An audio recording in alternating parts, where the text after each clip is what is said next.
Noun a noun is the name of person place or things, यानी किसी प्राणी वस्तु स्थान या भाव को नाम को संज्ञा कहते हैं। आप लोगों के मन में यह विचार हो रहा होगा कि पर्सन प्लेस थिंग्स होता क्या है, तो आइए जानते हैं। पर्सन को हम हिंदी में व्यक्ति कहते हैं। व्यक्ति कोई भी हो सकता है, मैन या वुमेन के नाम को हम पर्सन कहते हैं। प्लेस को हम हिंदी में स्थान कहते हैं। जैसे गोरखपुर कुशीनगर एक स्थान है, उसी को हम प्लेस कहते हैं। थिंग्स को हम हिंदी में वस्तु कहते हैं। वस्तु वो चीज़ होता है जिसमें प्राण नहीं रहता, उसी को हम वस्तु कहते हैं। वस्तु में कुछ भी हो सकता है, जैसे पेन, पेंसिल, साइकिल में प्राण नहीं होते हैं, वह निर्जीव होता है, तो हम निर्जीव चीज़ों को हम वस्तु कहते हैं। हमारे चारों तरफ जो चीज़ हमें दिखाई देता है वह सब नाउन होता है। तो आइए हम कुछ एग्जाम्पल देख लेते हैं। Ram, Mohan, Gorakhpur. There are 5 type of noun. Noun के 5 प्रकार होते हैं। पहला, proper noun. A proper noun is the name of particular person place or thing, यानी जो संज्ञा शब्द किसी विशेष व्यक्ति, स्थान या वस्तु का बोध कराते हैं, उसे हम प्रॉपर नाउन कहते हैं। विशेष का अर्थ सामान्य होता है। सामान्य में पर्सन प्लेस थिंग्स आते हैं, तो पर्सन में मैन या वुमेन आते हैं। प्लेस में सिर्फ स्थान आते हैं। थिंग्स में सिर्फ वस्तु आते हैं। तो यह सब प्रॉपर नाउन में आते हैं। तो आइए कुछ इसके बारे में एग्जाम्पल देख लेते हैं। पर्सन में राम, मोहन, सोहन etc। प्लेस में गोरखपुर, गोवा, मुंबई etc। थिंग्स में pen, table, TV, car etc। दूसरा, common noun. It is denote male and female, यानी जो संज्ञा शब्द अपनी संपूर्ण जाति का बोध कराते हैं, उसे हम कॉमन नाउन कहते हैं। जैसे डॉक्टर, पुलिस, स्टूडेंट अपनी पूरे जाति का बोध कराते हैं। डॉक्टर, पुलिस, स्टूडेंट में बॉय एंड गर्ल दोनों आते हैं, तो हम उसे कॉमन नाउन कह सकते हैं। और कॉमन नाउन में बहुत से व्यक्तियों या वस्तुओं का बोध होता है, तो उसी को हम कॉमन नाउन कहते हैं। कुछ एग्जाम्पल्स देख लेते हैं। Doctor, police, student etc।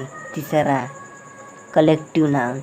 एक collective noun is the group of person place or things, यानी जो संज्ञा शब्द अनेक व्यक्तियों या प्राणियों के समूह का बोध कराते हैं, उसे हम कलेक्टिव नाउन कहते हैं। जैसे शोल्डर में एक समूह आता है, क्राउड में एक बहुत सारे समूह आते हैं, तो उसी को हम कलेक्टिव नाउन कहते हैं। आइए कुछ एग्जाम्पल्स देख लेते हैं। Children, dozen, crowd. Material noun. A material noun is the name of matter, यानी जो संज्ञा शब्द किसी द्रव्य या पदार्थ का बोध कराते हैं, उसे मटेरियल नाउन कहते हैं। आइए कुछ एग्जाम्पल जान लेते हैं। Gold, water, wood etc। इसी में कुछ एक्सेप्शन भी आते हैं। Somewhat add to yes then change his meaning. कुछ ऐसे शब्द होते हैं जिनमें यस जोड़ने पर पूरी तरह से उसका अर्थ बदल जाता है। कुछ अपवाद। गोल्ड यानी सोना, गोल्ड से यानी सोने का सिक्का। सिल्वर यानी चांदी,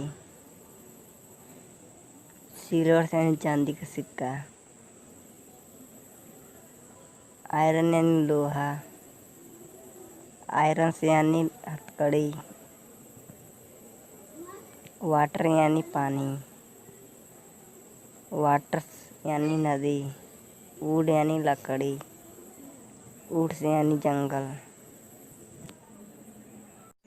पांचवा, abstract noun. It is denote all qualities and emotion of mind, यानी जो संज्ञा शब्द किसी गुण, दोष, स्वभाव या अवस्था का बोध कराते हैं उन्हें भाववाचक संज्ञा कहते हैं। अब्स्ट्रैक्ट नाउन मन का भाव होता है। अब्स्ट्रैक्ट नाउन को न तो देखा जा सकता है और न छुआ जा सकता है, इसे केवल अनुभव किया जा सकता है। अब्स्ट्रैक्ट नाउन का कोई आकार या रूप नहीं होता। अब्स्ट्रैक्ट नाउन को गिना नहीं जा सकता। आइए इसके बारे में कुछ एग्जाम्पल जान लेते हैं। एग्जाम्पल में honest, good, brilliant, etc. There are two kind of noun. Noun के दो भेद होते हैं। पहला, countable noun. Those noun can counted are called countable noun. वे संज्ञा जो गिने जाते हैं उसे काउंटेबल नाउन कहते हैं। Example, country, village, man, earth, etc. दूसरा, uncountable noun. Those noun can not counted are called uncountable noun. वे संज्ञा जो नहीं गिने जाते उसे अनकाउंटेबल नाउन कहते हैं। Example, water, money, milk, leaves, etc.